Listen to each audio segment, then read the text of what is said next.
নীরব নিস্তব্ধ রজনী রাতে শুয়ে আছেন জাতির পিতা হজরত ইব্রাহিম আলাইহিসসালাম। এমনই সময় তিনি স্বপ্নে দেখলেন কে যেন তাকে বলছেন, হে ইব্রাহিম, তুমি কোরবানি করো। ইব্রাহিম আলাইহিসসালাম এই স্বপ্ন দেখে জেগে উঠলেন। পরের দিন সকালে তিনি ১০০ উট আল্লাহর রাস্তায় কোরবানি করে দিলেন। পরের দিন আবারও তিনি শুয়ে রয়েছেন। আবার ভেসে আসলো সেই দৈববাণী, কে যেন তাকে বলছেন, হে ইব্রাহিম, তুমি আল্লাহর রাস্তায় কোরবানি করো। পরের দিন সকালে আবার হজরত ইব্রাহিম আলাইহিসসালাম ১০০ উট আল্লাহর রাস্তায় কোরবানি করে দিলেন। কিন্তু হায়, মনে হয় আল্লাহ পাক রাব্বুল আলামিনের দরবারে তার এই কোরবানি কবুল হয়নি। তাই পরের দিন তিনি আবার যখন বিছানায় শায়িত রয়েছেন, তখন আবার ভেসে আসলো সেই দৈববাণী, হে ইব্রাহিম, তুমি কোরবানি করো। কে জেনে বারবার তাকে বলছে, হে ইব্রাহিম, তুমি আল্লাহর রাস্তায় তোমার সবচাইতে প্রিয় বস্তুটিকে কোরবানি করো। পরের দিন সকালে হজরত ইব্রাহিম আলাইহিসসালাম ভাবতে লাগলেন, আমি পরপর ২ দিন ২০০ উট আল্লাহর রাস্তায় কোরবানি করলাম, কিন্তু আল্লাহ কি আমার এই কোরবানি কবুল করলেন না? তাহলে কি চাচ্ছেন? আল্লাহ পাক রাব্বুল আলামিন আমার থেকে অনেক ভাবার পরে ইব্রাহিম আলাইহিসসালাম দেখলেন আল্লাহ পাক রাব্বুল আলামিন আমাকে স্বপ্নে বলেছেন, হে ইব্রাহিম, তুমি তোমার জীবনের সবচাইতে প্রিয় বস্তুটিকে আমার রাস্তায় কোরবানি করো। এই পৃথিবীতে আমার সবচাইতে প্রিয় বস্তু হলো আমার সন্তান ইসমাইল। হজরত ইব্রাহিম আলাইহিসসালামের বয়স যখন ৮৬ বছর ছিল, তখন হজরত ইসমাইল আলাইহিসসালাম তার গৃহে পয়দা হয়েছিলেন। আর এই সন্তানটি ছিলেন ইব্রাহিম আলাইহিসসালামের সবচাইতে প্রাণের ও মহব্বতের সন্তান। কেননা এত বার্ধক্য বয়সে তিনি একটি সন্তান লাভ করেছিলেন। এই সন্তানটি ছিল তার বংশধারা জারি রাখার একমাত্র মাধ্যম। কিন্তু আল্লাহ পাক রাব্বুল আলামিন যখন তাকে এই প্রিয় সন্তানটি কোরবানি করার জন্য বারবার তাকে আদেশ দিলেন, ইব্রাহিম আলাইহিসসালাম মনে মনে ধীর সংকল্প করে বললেন, এটাই যদি আল্লাহর অভিপ্রায় হয়, তাহলে যে ইসমাইলকে তার রাস্তায় কোরবানি করতে হবে, তাহলে আমি পিছপা হব না। আল্লাহ পাক রাব্বুল আলামিনের মহব্বত ও ভালোবাসা পাওয়ার পথে দুনিয়ার কোনো কিছুই আমার জন্য বাধা হয়ে দাঁড়াতে পারবে না। এরপরে আল্লাহর নবী হজরত ইব্রাহিম আলাইহিসসালাম তার একমাত্র পুত্র ইসমাইলকে আল্লাহর রাস্তায় কোরবানি করার জন্য দৃঢ় সংকল্প করলেন। যেই ভাবা সেই কাজ। ইব্রাহিম আলাইহিসসালাম তার সন্তান বালককে ইসমাইলকে ডেকে বললেন, হে বৎস, তুমি গোসল করে সুন্দর সুসজ্জিত কাপড় পরে তৈরি হয়ে নাও, আমি তোমাকে নিয়ে একটি দাওয়াতে যাব। শিশু ইসমাইল আলাইহিসসালাম ছোটবেলা থেকেই আত্মীয় স্বজন ও পিতার মহব্বত ছাড়াই লালিত পালিত হয়েছিলেন। ছোটবেলা থেকেই পিতা তার সঙ্গে ছিল না। যখন বালক ইসমাইল আলাইহিসসালাম শুনলেন পিতা তাকে নিয়ে এক জায়গায় দাওয়াতে যাবেন, বালক ইসমাইল মনের আনন্দে নেচে উঠল। তখন তিনি মাতা হাজেরার কাছে গিয়ে বললেন, আম্মাজান, আপনি কি শুনছেন? আব্বাজান আমাকে কি বলছে? আমাকে নিয়ে তিনি নাকি এক জায়গায় দাওয়াত খেতে যাবে। ও আম্মাজান, আপনি তাড়াতাড়ি করে আমাকে গোসল করিয়ে দিন, আমার উত্তম পোশাক সজ্জিত করে দিন, আমি আব্বার সাথে দাওয়াত খেতে যাব। তখন ইসমাইল আলাইহিসসালাম বললেন, আমার যে আর তর্স হইছে না। তখন বিবি হাজেরা বললেন, সত্যিই কি তিনি তোমাকে নিয়ে দাওয়াত খেতে যাবে? হজরত ইসমাইল আলাইহিসসালাম বললেন, আপনি তাকেই জিজ্ঞেস করে দেখুন না। এরপরে বিবি হাজেরা আলাইহিসসালাম ইব্রাহিম আলাইহিসসালামকে জিজ্ঞেস করলেন, ও আমার প্রাণের স্বামী, আমি কি শুনলাম আপনি নাকি ইসমাইলকে নিয়ে একটি দাওয়াতের কাজে যাবেন এবং দাওয়াত খেতে যাবেন? ইব্রাহিম আলাইহিসসালাম বললেন, ও হাজেরা, তুমি ঠিকই শুনছ, ইসমাইলকে গোসল করিয়ে সুন্দর পোশাক পরিয়ে সুসজ্জিত করে দাও, আমি তাকে নিয়ে এক দাওয়াতে যাব। প্রিয় দর্শক, অনেকের মনে হতে পারে হজরত ইব্রাহিম আলাইহিসসালাম আল্লাহর নবী হয়ে বিবি হাজেরা ও ইসমাইল আলাইহিসসালামের সাথে একটা মিথ্যা কথা বলেছেন, কিন্তু মূলত জাতির পিতা ইব্রাহিম আলাইহিসসালাম তাদের সাথে মিথ্যা কথা বলেননি। গভীরভাবে যদি চিন্তা করা হয়, তাহলে ইব্রাহিম আলাইহিসসালামের এই কথাটি সঠিক ও বাস্তবসম্মত ছিল। কেননা তিনি তো ইসমাইল আলাইহিসসালামকে নিয়ে আল্লাহ পাক রব্বুল আলামিনের একটি দাওয়াতেই যাচ্ছিলেন। এরপরে বিবি হাজেরা আলাইহিসসালাম বালক ইসমাইলকে উত্তম রূপে গোসল করিয়ে সুন্দর পোশাক পরিয়ে সুসজ্জিত করে ইব্রাহিম আলাইহিসসালামের কাছে নিয়ে আসলেন।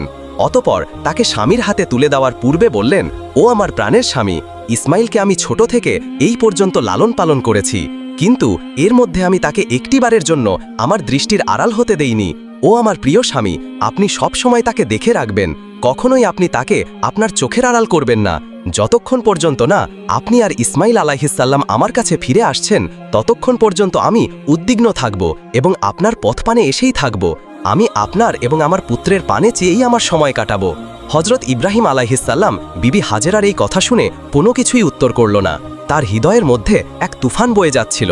তিনি মুখ ফুটে কোনো কথা বিবি হাজেরাকে বলতে পারছিল না। তার অশ্রু যেন দুচোখ বেয়ে বেরিয়ে আসতে চাচ্ছিল, কিন্তু তিনি তার অশ্রুগুলোকে আল্লাহ পাক রব্বুল আলামিনের মহাব্বতের দরিয়ায় চাপা দিয়ে রেখেছিলেন।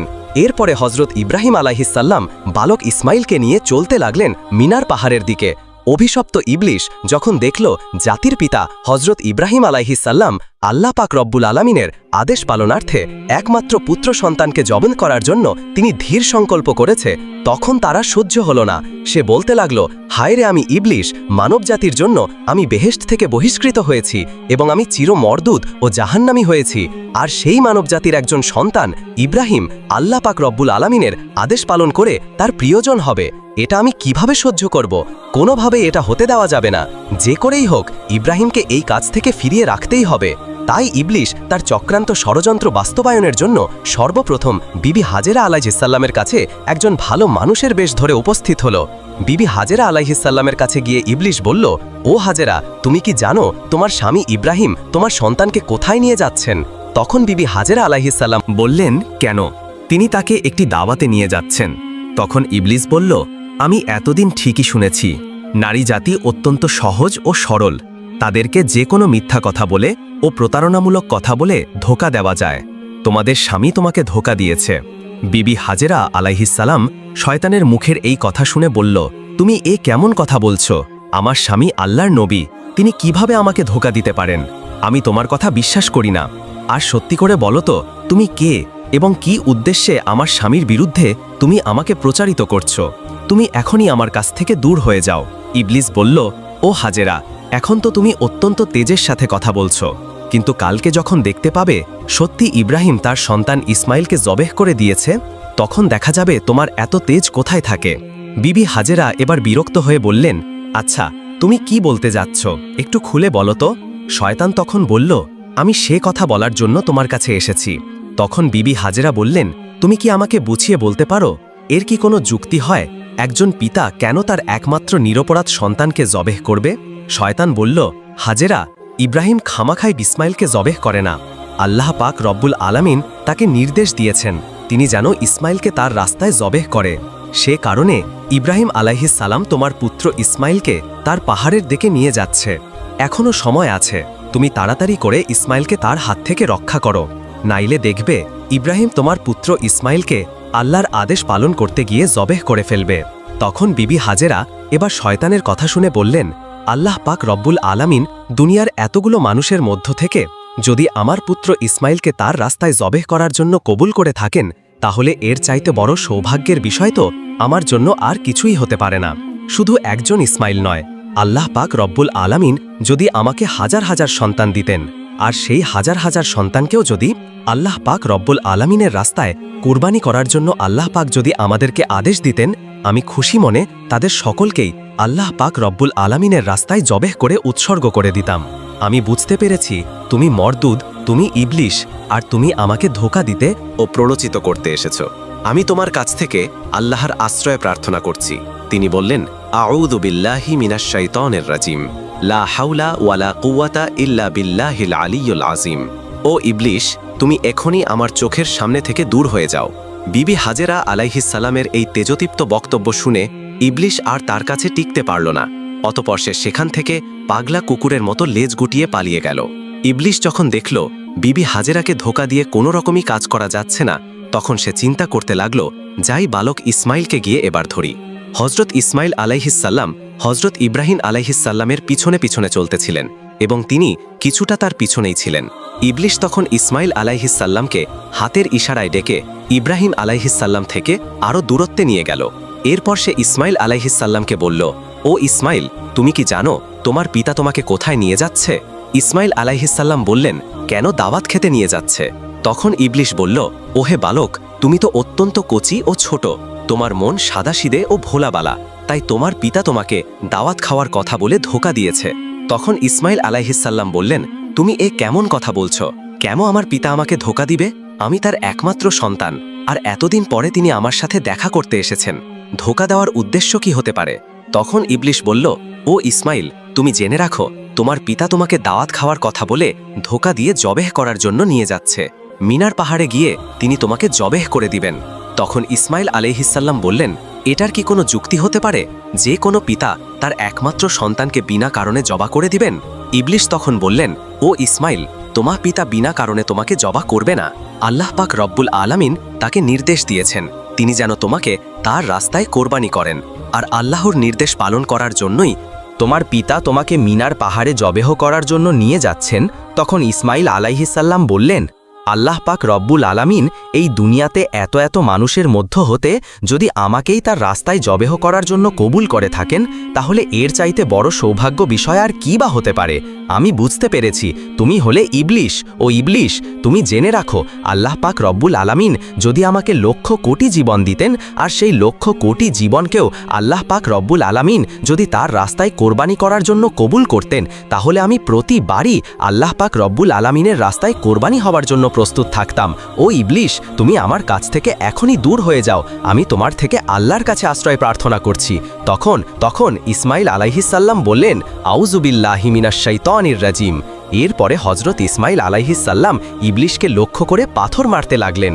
ইসমাইল আলাইহিসসাল্লামের সেই স্মৃতির চরণ করে আজ পর্যন্ত হাজিরা হজে গিয়ে সেই শয়তানের গায়ে পাথর নিক্ষেপ করে।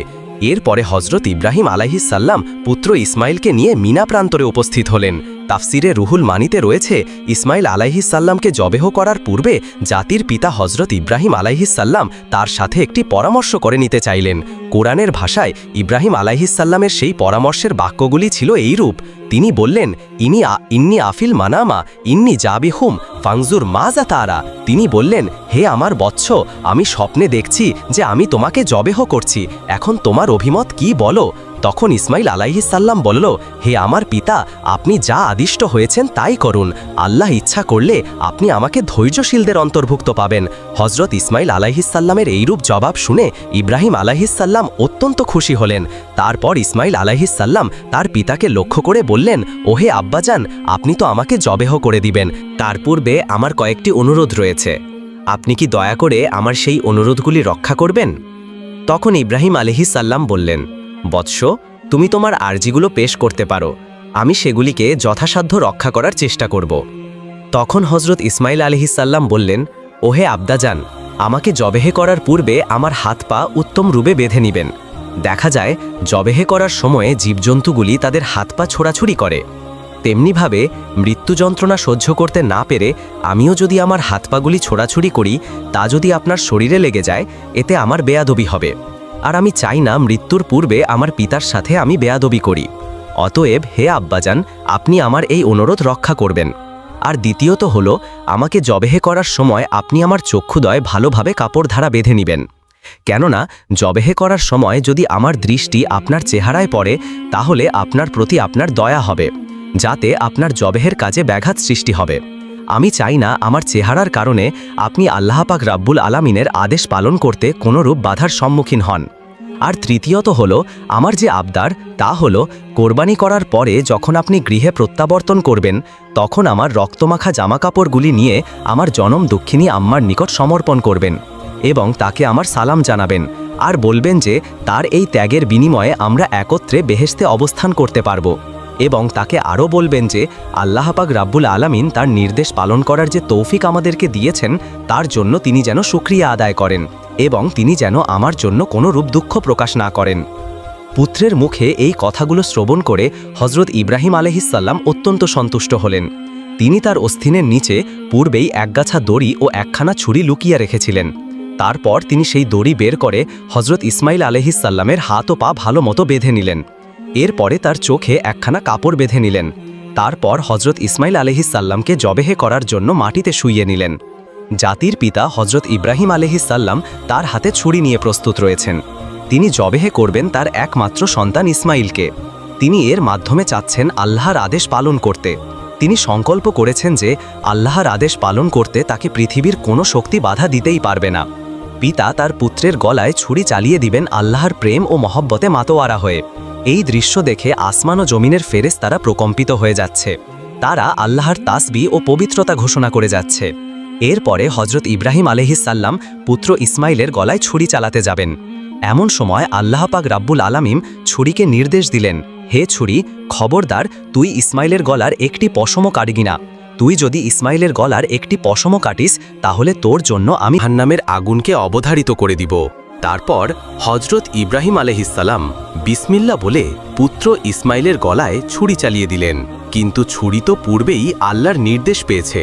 সে আল্লাহর ভয়ে ভীত হয়ে ইসমাইল আলাইহিসসালামের গলায় একটি পশমও কাটল না। ইব্রাহিম আলাইহিসসালাম বারবার ইসমাইল আলাইহিসসালামের গলায় ছুরি চালাচ্ছেন, কিন্তু কোনোরূপেই তিনি তার গলা কাটতে সক্ষম হচ্ছিল না। তখন হজরত ইসমাইল আলাইহিসসালাম তার পিতাকে বললেন, আব্বাজান, আপনি সম্ভবত আমার স্নেহের প্রভাবে প্রভাবিত হয়ে জোরে ছুরি চালাতে সক্ষম হচ্ছেন না। ও আব্বাজান, আপনি আপনার গায়ের সমস্ত শক্তি দিয়ে ছুরি সঞ্চালন করুন। আমরা যদি আল্লাহ পাক রব্বুল আলামিনের আদেশ পালনে ব্যর্থ হই, তাহলে আমাদের দুজনকেই জবাবদিহি করতে হবে। ইসমাইল আলাইহিসসালামের এই কথা শুনে পুনরায় হজরত ইব্রাহিম আলাইহিসসালাম তার গায়ের সমস্ত শক্তি দিয়ে ইসমাইলের গলায় ছুরি চালাতে লাগলেন, কিন্তু তারপরেও ছুরি হজরত ইসমাইলের একটি পশমও কাটতে পারল না। অনেকক্ষণ ধরে এভাবে ছুরি চালানোর পরেও হজরত ইব্রাহিম আলাইহিসসালাম একেবারে বিরক্ত হয়ে গেলেন। তারপর তিনি সজোরে ছুরিটিকে একদিকে নিক্ষেপ করলেন, আর সেই ছুরি গিয়ে লাগলো একটি পাথরের গায়ে। সঙ্গে সঙ্গে পাথরটি দ্বিখণ্ডিত হয়ে গেল। ইব্রাহিম আলাইহিসসালাম চক্ষু খুলে দেখলেন ছুরির আঘাতে পাথর দ্বিখণ্ডিত হয়ে গেছে। অতঃপর তিনি আবার ছুরিটিকে হাতে নিলেন। এরপর আল্লাহর নামে পুনরায় তিনি হজরত ইসমাইল আলাইহিসসালামের গলায় ছুরি চালাতে যাবেন। এমন সময় আল্লাহ পাক রব্বুল আলামিন হজরত জিব্রাইল আলাইহিসসালামকে হুকুম দিলেন, ওহে জিব্রাইল, তুমি বেহেশত থেকে একটি দুম্বা নিয়ে যাও, আর ইসমাইলকে সরিয়ে তার জায়গায় বেহেশতি দুম্বাটি রেখে দাও। হজরত জিব্রাইল আলাইহিসসালাম চোখের পলকে বেহেশত থেকে একটি দুম্বা নিয়ে তিনি চলে আসলেন।